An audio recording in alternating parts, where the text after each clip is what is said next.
Hello everyone, this is Dale Cantrell with the Marineville Holiness Church, bringing you a Start Your Day Off Right series video for October the 13th.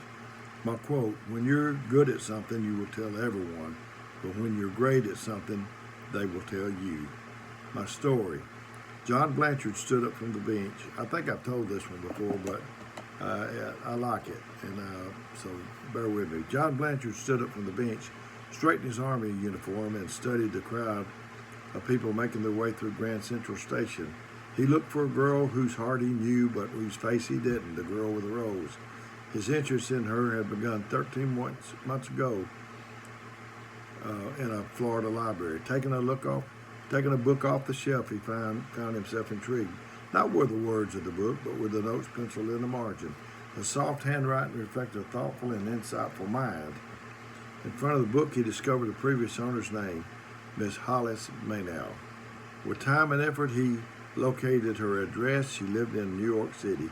He wrote her a letter introducing himself and inviting her to correspond. The next day, he was shipped overseas for service in World War II.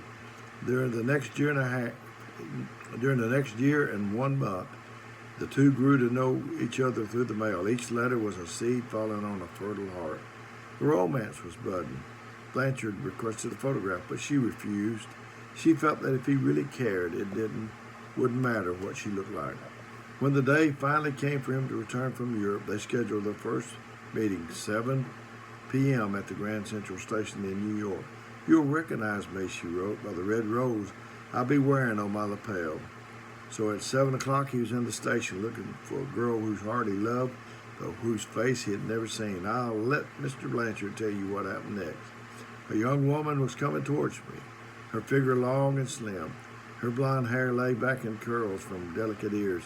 Her eyes was blue as flowers. Her lips and chin had a gentle firmness, and in her pale green suit she was like a springtime come alive.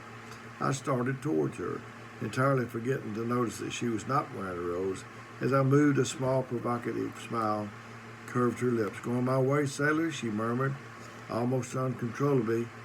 I made one step closer to her, and then I saw Hollis Maynow. She was standing almost directly behind the girl, a woman well past 40. She had her grand hair tucked under a worn hat. She was more than plump, her thick-ankled waist thrust into low-heeled shoes. The girl in the green suit was walking away quickly. I felt as though I was split in two. So keen was my desire to follow her, yet so deep was my longing for the woman whose spirit had truly companioned me and upheld my own. And there she stood. Her pale, plump face was gentle and sensible. Her gray eyes had a warm and kindly twinkle. I did not hesitate. My fingers gripped the small, worn leather copy of the book that was to identify me to her. This would not be love, but it would be something precious, something perhaps even better than love, a friendship for which I had been and must ever be grateful. I squared my shoulders and saluted and held out the book to the woman, even though while I spake, I felt choked by the bitterness of my disappointment. "I'm Lieutenant John Blanchard, and you must be Miss Maynow. I am so glad you could meet me. May I take you to dinner?" The woman's face broadened with a tolerant smile. "I don't know what this is about, son," she answered, "but the young lady in the green suit who just went by, she begged me to wear this rose on my coat, and she said if you were to ask me out to dinner, I should tell you that she is waiting for you in a big restaurant across the street. She said it was some kind of a test. It's not difficult to understand and admire Miss Maynow's wisdom. The true nature of a heart is seen in its response to the unattractive. Tell me whom you love, and I will tell you who you are." The scriptures, Ephesians 5:25, "Husbands, love your wives even as Christ loved the church and gave himself for it." My humor, there was a man and a woman who had been married for more than 60 years. They shared everything. They talked about everything. They had kept no secrets from each other except that the little old woman had a shoebox in top of her closet that she cautioned her husband never to open or ask about. For all these years, he never thought about the box. But one day, the little old woman got very sick, and the doctor said she would not recover. In trying to sort out their affairs, the little old man took the shoebox down and took it to his wife's bedside. She agreed it was time that he should know what was in the box.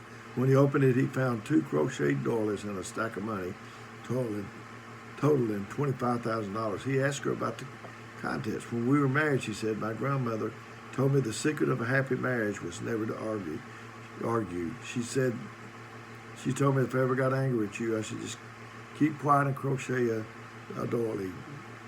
The little old man was moved. He had to fight back tears. Only 2 precious doilies were in the box. She had only been angry with him 2 times in those years of living and loving. He almost burst with happiness. Honey, that explains the doily, but what about this money?